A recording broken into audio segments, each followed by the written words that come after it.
दोस्तों सुबह से ये कयास लगाए जा रहे थे कि आज कोई ना कोई एविक्शन होने वाला है। जैसा कि उम्मीद भी की जा रही थी कि भाई 5 बंदे अपने नॉमिनेशन में थे, एलिमिनेशन के लिए बिल्कुल रेडी।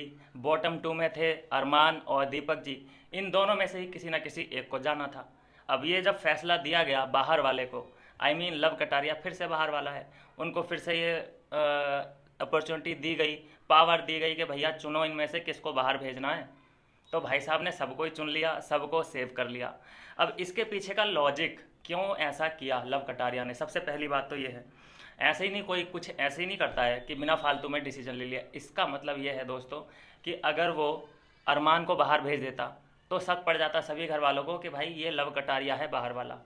अगर वो दीपक जी को भेजता तब किसी का शक नहीं जाता। इसीलिए उसको ये था सीन कि अगर सबको ही बचा लेता हूँ तो किसी का मेरे पे शक नहीं आने वाला है। एक रीज़न ये हो सकता है, मैं ये नहीं कह रहा कि यही हो सकता है, ये हो सकता है रीज़न, बस मेरे कहने का मतलब ये है। तो जैसी एक्सपेक्टेशन थी कि इस बार कोई ना कोई एविक्शन होगा, एलिमिनेट होगा, लेकिन ऐसा दोस्तों हो नहीं पाया। लव कटारिया ने सबको बचा लिया है, 5 के 5 अभी तक सेव हैं। अब देखते हैं, फिर से नॉमिनेशन होगा, नॉमिनेशन टास्क होगा, फिर से नॉमिनेट किए जाएंगे लोग इसमें, जो कि वीकेंड के वार पे कोई ना कोई घर से बेघर जरूर होगा। इस बार तो उम्मीद की जानी चाहिए कि कोई ना कोई बेघर होगा, क्योंकि वाइल्ड कार्ड एंट्री की इतनी ज़्यादा चर्चा चल रही है सोशल मीडिया पे। और अगर ये वाइल्ड कार्ड लाते हैं और किसी को भी बाहर नहीं भेजते, मेरे हिसाब से भेजना चाहिए। इसमें दो तीन तीन चार कैरेक्टर ऐसे हैं जो बिल्कुल अभी अभी बेघर होने के लिए रेडी हैं। उनका कोई इसमें अस्तित्व नहीं है, अंदर रहने का कोई पर्पस नहीं है, बस गाना बनाना, लिरिक्स के बारे में बातचीत करते रहना। ओ माय गॉड भैया, माफ़ करवा लो, लेकिन ये लिरिक्स वाला जो सीन है ना, ये ओवरडोज हो रहा है, बहुत ज़्यादा ओवरडोज। सुन सुन के पक चुके हैं। और जो ये गाने अंदर बनाने की कोशिश करते हैं, ज़बरदस्ती बनाने की जो कोशिश की जा रही है, नाकाम कोशिश, उसको देख देख के जनता बोर हो चुकी है।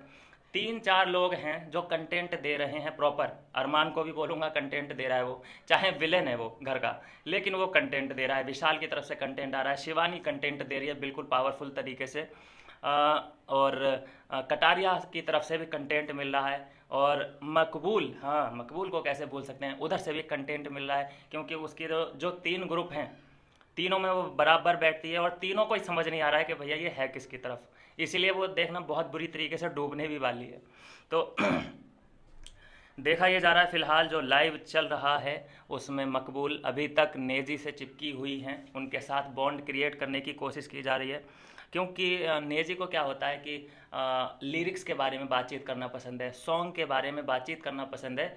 तो अभी तक मकबूल इन बातों में नहीं पड़ी थी, लेकिन उसने देखा कि यार नेजी को इंटरेस्ट है गानों में, तो मुझे भी अगर उसके करीब जाना है तो गानों की बात करनी पड़ेगी। तो मैडम कर रही हैं गानों की ही बात। चलिए, ये है दोस्तों अभी तक की अपडेट, बिल्कुल ताज़ा लाइव फीड की ये अपडेट है कि 5 के 5 नॉमिनेशन जो थे सबको सेव कर लिया गया है। कोई एविक्शन नहीं है, नो एविक्शन वीक। मिलता हूँ नेक्स्ट वीडियो में नई अपडेट के साथ।